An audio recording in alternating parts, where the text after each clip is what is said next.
Welcome to the Athena Wellness Podcast, the show that invites you to take a seat around the community fire and listen to stories that inspire. I'm your host, Kathy Robinson, author, coach, and founder of Athena Wellness, a company that's dedicated to supporting you on your journey to live more wholeheartedly. Hello, and welcome to episode 38. Thank you so much for joining me for this shortened Wellness Wednesday episode to help keep your warrior vibe high. Today, I wanted to share some birthday reflections as well as some thoughts on post-pandemic life. First, some birthday thoughts. I do some deep reflecting at the beginning of the calendar year and mid-year, which loosely coincides with my birthday. As I record this, I'm in the early stages of my mid-year review, but one thing became very apparent, and it's this. I am so grateful to host this podcast. It's so much fun, and it's a privilege to have you listen each week. So I wanted to find a way to show my gratitude and say thank you while getting to know you better. So I'm offering free one-on-one meetings with me until the end of June 2021. If you have a brief wellness question I can help with, or you just want to reach out and say hi, I would love to connect with you via Zoom.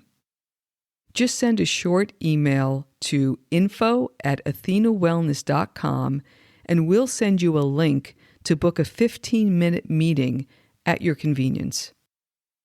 You have my word that this is not a sales pitch of any sort, just a way to say thank you for your support.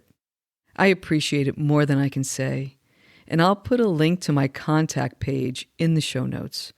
I'm really looking forward to meeting you.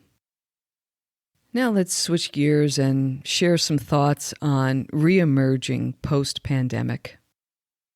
This episode is being released mid-May 2021, and I bet many of you, like me, are sensing a bit of a shift.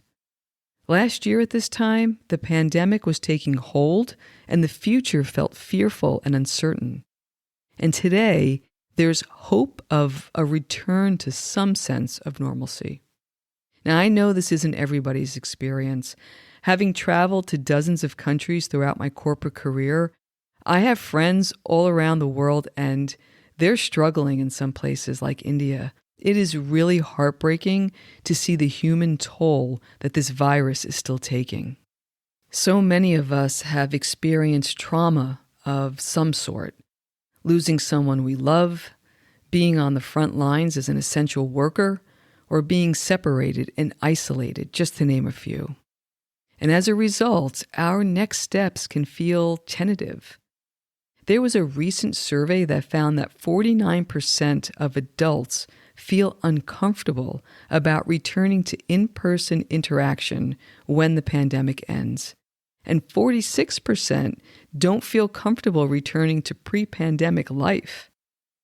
But even so, the fact is that some of us, including those in the U.S., are beginning to venture out again. And personally, I don't feel any desire to get on a plane or go to a crowded restaurant or venue just yet. But I have met with some former colleagues one-on-one, people I haven't seen face-to-face in a long time. And I do have plans for small outdoor gatherings at my home in the coming weeks and months that I'm really looking forward to.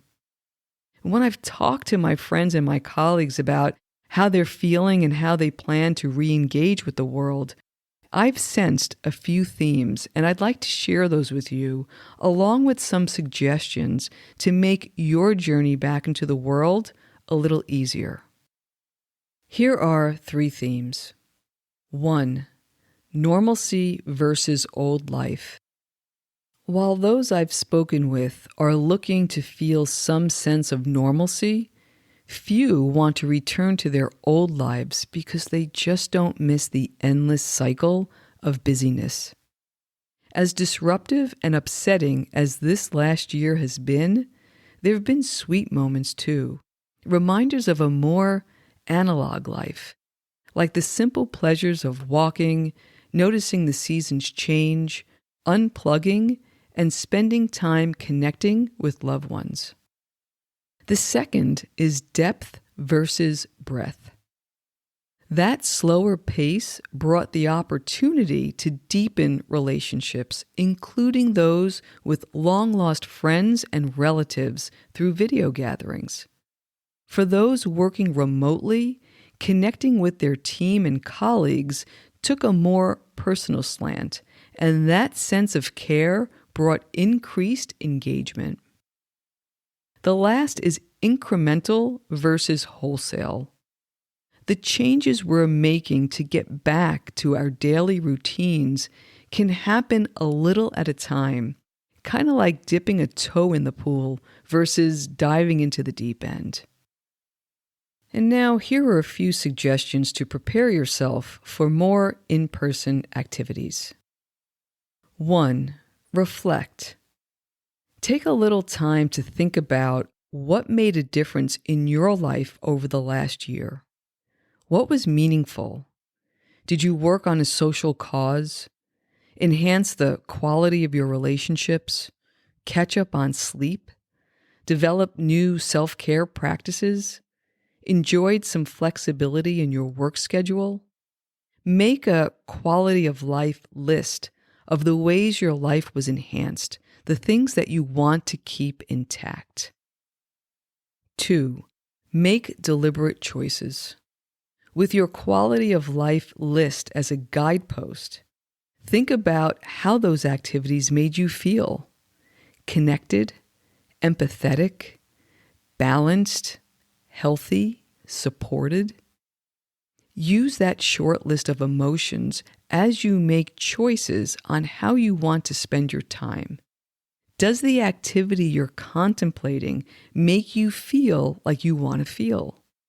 And if it doesn't, but you feel you need to do it, is there a way you can reward yourself afterwards by doing an activity that you enjoyed during the pandemic, like taking an outdoor walk or taking a pause or a break? Other important elements of making deliberate choices are going at your own pace, understanding your own personal boundaries, communicating those boundaries up front in social situations in a respectful but firm dialogue, and having a plan on what will help you in your first social interactions. The next step is checking in, periodically reviewing how it's going, how you're feeling, and honoring what's surfacing for you. If things start to get heavy and you find yourself working through a backlog of anxiety, reach out and get support. Next is to find and tend community. There were so many wonderful stories of virtual connections throughout the pandemic, as well as a reawakening of being in the outdoors. If that fed you during lockdown, keep those virtual touch points and continue socializing outdoors. That's one of the things that has me looking forward to the spring and summer this year. The last is self-compassion. It's going to take a long time to process the full impact of what we collectively experienced over the last 15 months. Talk it out, write it out, work it out. Allow the grief to take its natural course. You're not alone. And if journaling about these topics is of interest to you and you'd like to join a small, supportive writing circle, I'll put a link to the latest writing group that I host in the show notes. These are some of the topics that we talk and write about over a 6-week period, and I hope to see you there.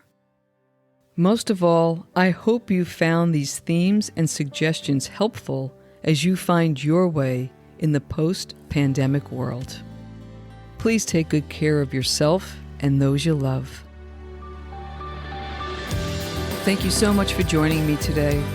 I know there are many ways you can spend your time. Thank you for choosing to spend it with me. Until our paths cross again, be kind to yourself and show your warrior spirit some love. If you know anyone who could benefit from today's episode, please pass it on. And many thanks for supporting the show by subscribing and leaving a review. It means a lot, and it helps others find their way to our circle. And if you'd like access to the show notes, have a question you'd like addressed on a future episode, or would like a transcript of this episode, visit www.athenawellness.com/podcast. Until next time, be well.